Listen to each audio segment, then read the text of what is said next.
I don't think that there's a problem with the gamification of education. I feel that games can be used to teach kids just as easily as a normal instructional method.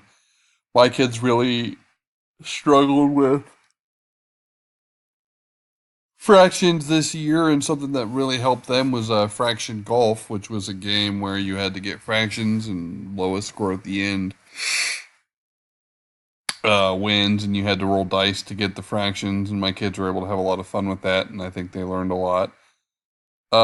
We also did some other games like it was a board game. I don't remember what it's called, but you had to make inferences to move your piece down the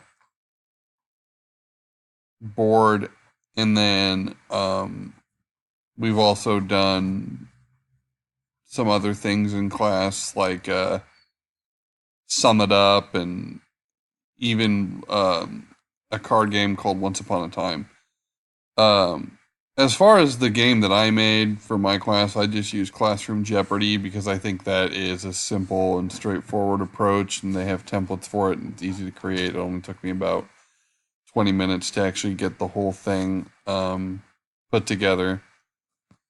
As far as what ways could I use them as tools in my classroom, I definitely think that using them as a test review is a really great idea, and I also think that using them as a end of year, like, hey, this is what we're gonna do to send off our year and be fun and be done with everything is another great way. That's definitely what I plan on using this one for. I plan on doing it on Friday with my kids, and we'll see how it goes.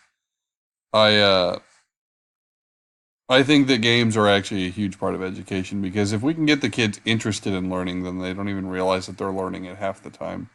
A lot of my kids are highly motivated by puzzles and games, and the more fun that they get to have in their experiences and in their classroom, I think has really helped um,